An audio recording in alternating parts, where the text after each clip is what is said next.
আজকের ভিডিওতে আমরা আলোচনা করব করডাটা পর্বের বৈশিষ্ট্য নিয়ে। করডাটা পর্বের প্রথম বৈশিষ্ট্য হচ্ছে এদের দেহে নোটোকর্ড থাকবে।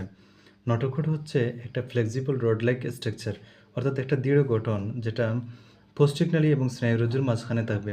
তবে মানুষের ক্ষেত্রে সেটা এই যে স্নায়ুরজ্জুটা, এই যে নোটোকর্ড বা যেটা পরবর্তীতে রূপান্তরিত হয়ে মেরুদণ্ড হয়ে যায়, সেই মেরুদণ্ডের মধ্যেই থাকে। মানুষ বাদে অন্যান্য প্রাণী যদি আমরা চিন্তা করি, যেমন মাছের কথা চিন্তা করি, তাহলে তার পৌষ্টিকনালী এবং স্নায়ুরজ্জু যে আছে পৃষ্ঠ দিকে, তার মাঝখানে এই নোটোকর্ডটা থাকে এবং এই নোটোকর্ডটা দেহের অবলম্বন হিসেবে কাজ করে। এটা দণ্ডাকার অর্থাৎ রড লাইক স্ট্রাকচার, এটা স্থিতিস্থাপক অর্থাৎ এটা কিছুটা বেঁকে যেতে পারে, ভাঙে না।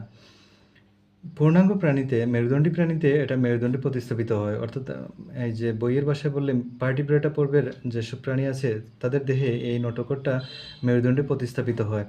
অর্থাৎ কর্ডাটা পর্বের প্রাণীতে তার জীবদ্দশায় নোটোকর্ড থাকবেই। এখন সেটা ভ্রূণাবস্থায় থাকতে পারে অথবা যে তার সারা জীবন থাকতে পারে। মানুষের ক্ষেত্রে যেমন সেটা ভ্রূণাবস্থায় থাকে এবং পরবর্তীতে সেটা মেরুদণ্ডে প্রতিস্থাপিত হয়ে যায়।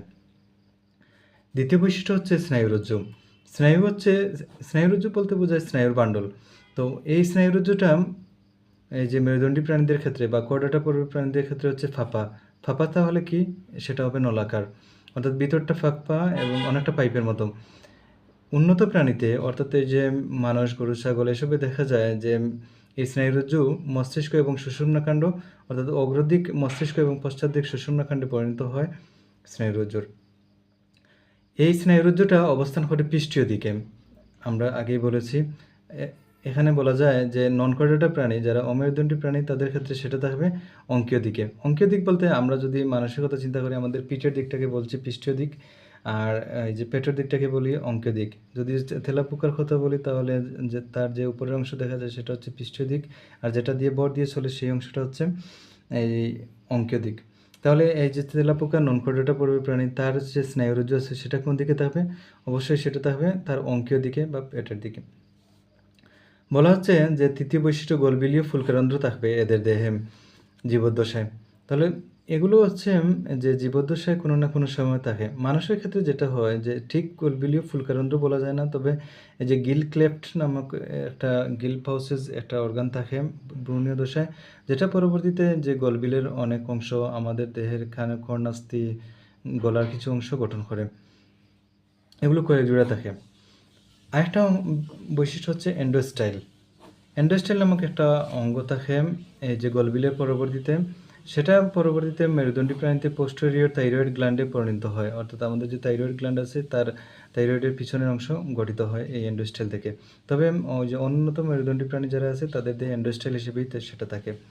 পায়োত্তর লেয়ার যেটা আছে সেটা অনেক প্রাণীতে থাকে, তবে মানুষে থাকে না। তবে মানুষের ভ্রূণাবস্থায় এই যে এরকম এই যে টেল লাইক অর্গান থাকে, যেটা পেশল এবং স্থিতিস্থাপক। কোয়াড্রেটা পর্বের প্রাণীতে হিমোগ্লোবিন থাকে এবং এই হিমোগ্লোবিনটা থাকে আরবিসি এর মধ্যে। নন কোয়াড্রেটা পর্বের প্রাণীতে এই হিমোগ্লোবিন থাকে এই যে রক্তরস যেটা আছে তাদের দেহে, সেই রক্তরসে ভাসমান থাকে। কোয়াড্রেটা পর্বের প্রাণীতে হেপাটিক পোর্টাল সিস্টেম থাকে, যেখান থেকে যে খাদ্য যখন এই যে ক্ষুদ্র ক্ষুদ্র কণায় অর্থাৎ অ্যামিনো অ্যাসিড এবং গ্লুকোজে পরিণত হয়, তখন এই অ্যামিনো অ্যাসিড এবং গ্লুকোজকে এই হেপাটিক পোর্টাল তন্ত্র লিভারে নিয়ে যায়, সেই খাবারের কণাকে। লিপিডকে অবশ্য অন্য সিস্টেম নিয়ে যায়। হৃৎপিণ্ডের অবস্থান থাকে, এটা কিন্তু নন কর্ডাটা বা অকর্ডাটা প্রাণীতে সেটা থাকে না, হেপাটিক পোর্টাল তন্ত্র থাকে না। হৃৎপিণ্ডের অবস্থান থাকে মানুষের ক্ষেত্রে বা যে কর্ডাটা পর্বের প্রাণীদের ক্ষেত্রে হৃৎপিণ্ড থাকে অঙ্কীয় দিকে, অর্থাৎ আমরা যদি আমাদের যে সামনের বুকের দিকে হাত দিই তাহলে হার্টবিট ফিল করতে পারি। সেখান থেকে বলা যায় যে হৃৎপিণ্ড আমাদের অঙ্কীয় দিকে অবস্থান করছে, কিন্তু নন কর্ডাটা পর্বের প্রাণীদের ক্ষেত্রে এই হৃৎপিণ্ড অবস্থান করে পৃষ্ঠীয় দিকে, অর্থাৎ ঠিক উল্টোটা। কর্ডাটা এবং নন কর্ডাটা পর্বের এই যে কিছু তুলনামূলক আলোচনা ছিল এটা। সবাইকে ধন্যবাদ।